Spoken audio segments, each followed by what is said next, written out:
여러분, 우리는 간혹 이런 생각을 자주 합니다. 내 세상이 참 힘들고 외롭다고 말이죠. 내 세상 누구도 내 마음을 이해하고 알아주는 사람이 없다고 말이에요. 하지만 여러분, 이는 분명 여러분이 만드신 것이며 여러분의 행동에 따른 결과라고 할 수 있는 것입니다.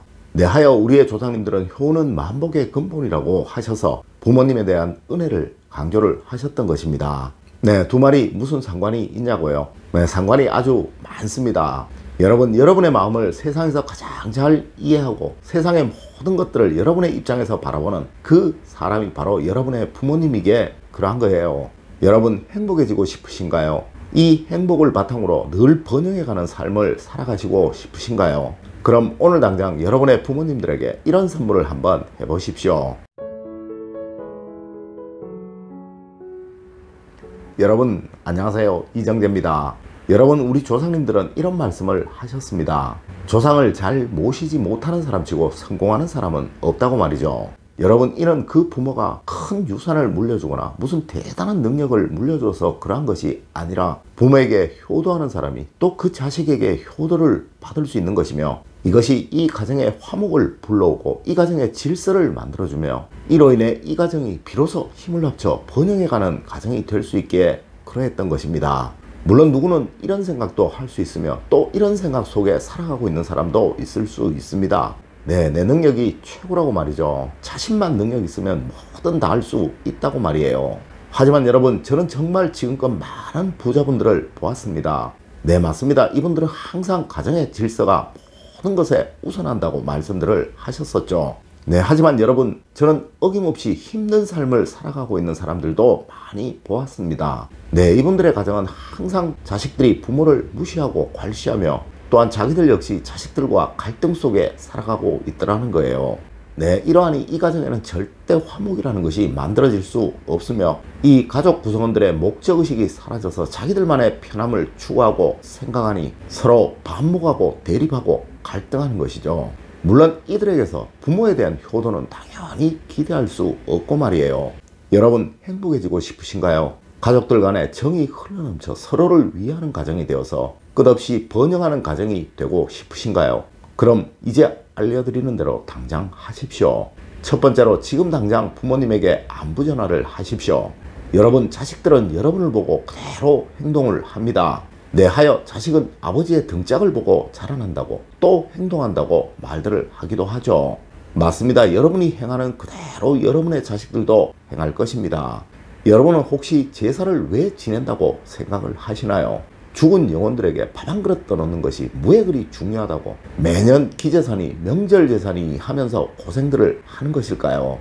네, 물론 여러 가지의 이유들이 있을 수 있을 것이나 그 중에서 가장 중요한 것은 바로 부모님들에 대한 효도를, 그 정성을 자식들에게 알려주고 가르쳐주기 위함이라는 거예요. 맞습니다. 이 과정과 절차의 어려움을 보며 자식이 부모를 어떻게 모셔야 하는지를 깨달을 수 있기에 그러한 것이며, 이러한 자식의 교육을 위하여 그 모든 불편함을 감수하는 것이죠. 여러분, 이제 내일이면 어버이날입니다. 먼저 여러분들이 부모님에게 전화를 한 통 하시던가 가까운 거리라면 한번 찾아뵙도록 하십시오.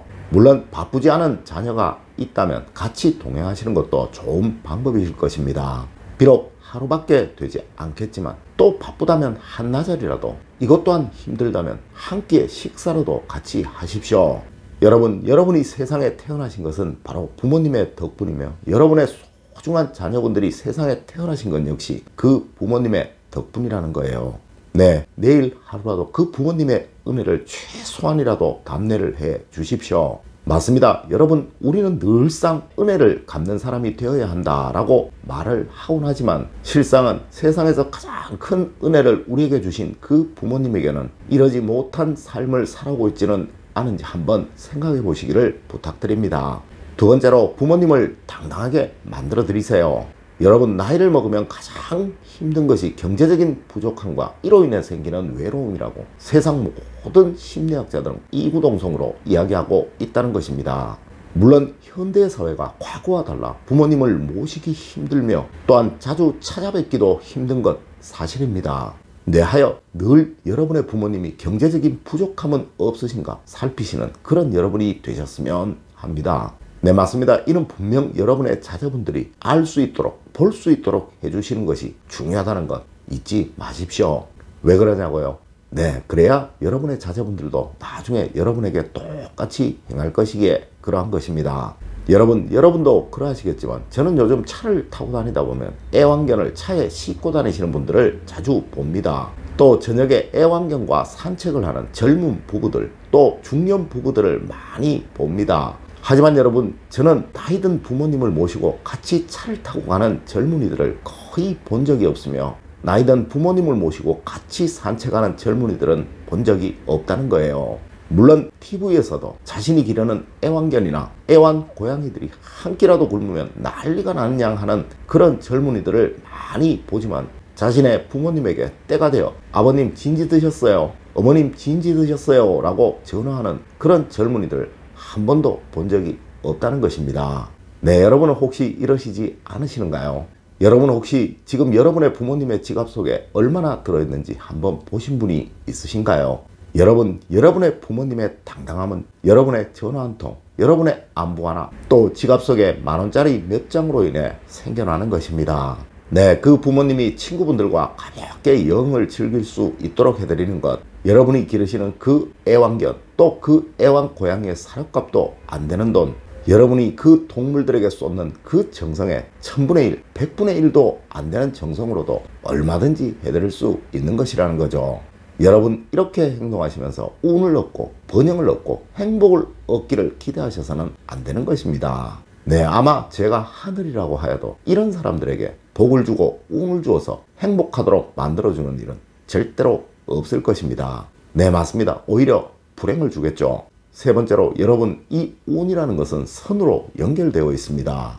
여러분, 아마 누군가는 이렇게 말할지도 모릅니다. 나만 잘나면 세상 모든 것을 할 수 있다고 말이죠. 하지만 여러분, 저에게는 참 많은 실제 사연들을 담은 메일들이 옵니다. 네, 그 중에서도 부모와 관련된 것들이 참 많은데요. 네, 정말 악한 행동을 한 부모님들에 대한 그 자식들의 한스러움, 지금 삶의 어려움을 한탄하는 그런 내용들을 말이에요. 맞습니다. 부모가 그러했기에 그 자식들이 그렇게 힘든 삶, 어려운 삶을 살아가고 있는 것이죠. 여러분도 간혹 이런 경우 많이들 보시죠. 그 부모가 너무도 못된 짓, 나쁜 짓을 많이 해서 그 자식들이 참 힘들게 어렵게 살아가고 있는 경우들을 말이에요. 네, 이것을 바로 업보라고 말을 하는 것이며 운의 선이라고 말을 하는 것입니다. 물론 자식들에게도 이러한 부모가 그 부모에게 어떠했을지는 상상할 필요도 없겠죠. 맞습니다. 이렇게 여러분은 모르시겠지만 세상 모든 것들은 다 선으로 연결되어 있으며 이를 우리 사주학에서는 운의 선이라고 말을 하고 있다는 것이죠. 맞습니다. 여러분이 부모님에게 했던 그 행동 그대로 그만큼 딱 여러분의 자녀분들이 복을 얻고 운을 얻게 되는 것입니다. 네, 여러분이 여러분의 부모님에게 하는 그 복만큼 그 복이 여러분의 자녀분들에게 내려지게 되어 있다는 것, 이것이 바로 운의 선이라는 것 꼭 명심하시기를 부탁드립니다. 여러분, 내일이 어버이날입니다. 네, 평소 사는 것이 너무 바빠서 부모님께 신경을 많이 써드리지 못하신 분들 있으실 것입니다. 여러분, 내일 하루라도 부모님의 은혜, 그 고마움의 1000분의 1이라도 갚으시는 그런 여러분들이 되시기를 부탁드리며 오늘의 이야기를 마칠까 합니다. 늘 올바른 학문과 올바른 지식을 여러분들께 전하도록 노력하겠습니다. 여러분, 긴 시간 감사드립니다. 감사합니다.